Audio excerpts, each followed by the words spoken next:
Hello everyone, Sita Nambuya here, multifamily investor and consultant. And this video is going to be last of a series on the intro to multifamily. So in the previous two videos, I talked about what multifamily is. I talked about how it differs from a residential a little bit. I gave some of the benefits of investing in multifamily. And in the most recent video, I talked about the different property types and different niches. So if you haven't seen either one of those videos, please go ahead and check them out. In today's video, I'm going to talk about step-by-step process of actually acquiring a multifamily property.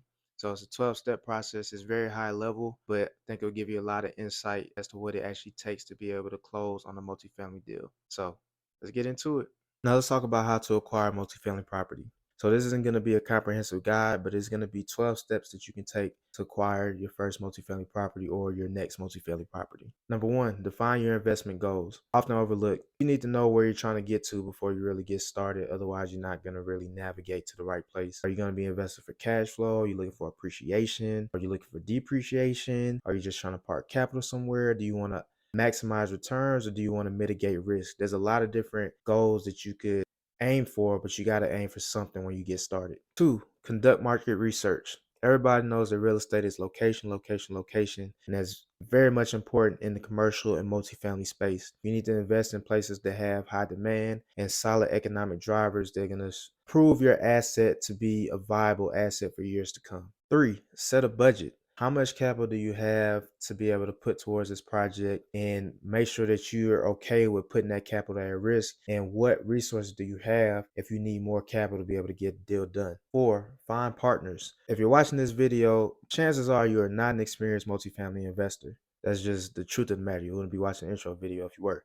So that doesn't mean that you can't try and acquire multifamily property, but you just don't have the expertise to really get that done. You may have skills in another area. You may have some experience in commercial real estate. You may own commercial real estate, or you have experience in residential real estate, and you have certain expertise that can help you, but you don't have everything you need. So finding a partner, someone who's done this before that you can add value to and work with, is a great way to get started and being able to go after your first deal. Five, build a team. So when you're in this business, it's very much a team sport. You need good property management. If you don't have your own property management company, you need lenders, you need access to equity, whether it be limited partners, private equity, retail investors, whatever. You need access to equity to be able to get deals done. You'll need an insurance agent. You'll need contractors, people you can work with, and a myriad of other things. You need to build those relationships before you ever start looking for a deal, because you don't want to get to a deal and then have to try and figure all of that stuff out. Six, establish relationships with brokers.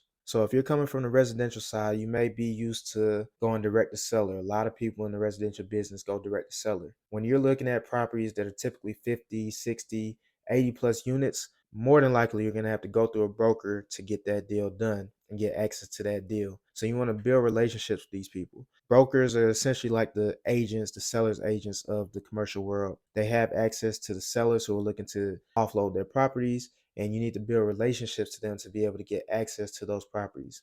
Now, brokers typically don't want to spend time or too much time with someone who they don't feel can close. So you're going to have to really nurture that relationship and demonstrate your competence and your capacity to be able to close a deal in order to get the time of day from them. Seven, search for and analyze deals. So once you have those relationships with brokers and they're starting to send you deals and you're getting good deal flow, you need to be able to understand how to underwrite and analyze those deals, be able to put together a pro forma to be able to project out what the property is and how it's going to perform. You need to be able to do that as deals come in so you can know where to offer and be able to get offers in that'll be able to be competitive and allow you to get a deal. Number eight, submit LOIs. An LOI is a letter of intent.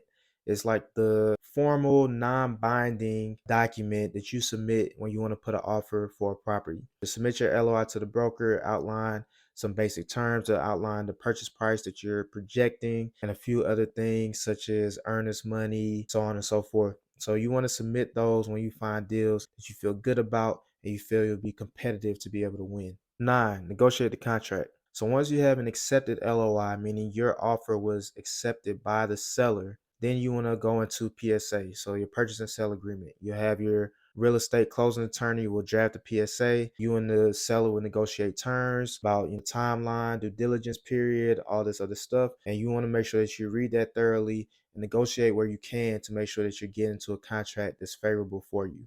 10 is due diligence. So due diligence is essentially you going through and verifying all the assumptions that you made in your underwriting and analysis phase. So you want to review bank statements to make sure the property's collecting the money that they said they're collecting in their financials. You want to review the contracts that they have. You want to review the leases. You want to actually walk the different units and just kind of get a feel for how much renovation is needed, and just make sure that everything that you made assumptions about, everything you were told, you want to just do your homework and really verify that information before you make that purchase. 11 is secure financing. Now, this doesn't mean that you wait till you go through all this to talk with your lender and get your debt at least projected out. You should have already done that. But now, once you have your due diligence and everything is good to go, now you actually secure your financing and you be able to get the proceeds from the lender that you're working with, get all your equity together, any other funding sources, you want to get that together, finalized so you can actually close on the property. 12 is close. So now everything is done. You completed your due diligence, you have your financing. Now you're ready to really act out and transfer ownership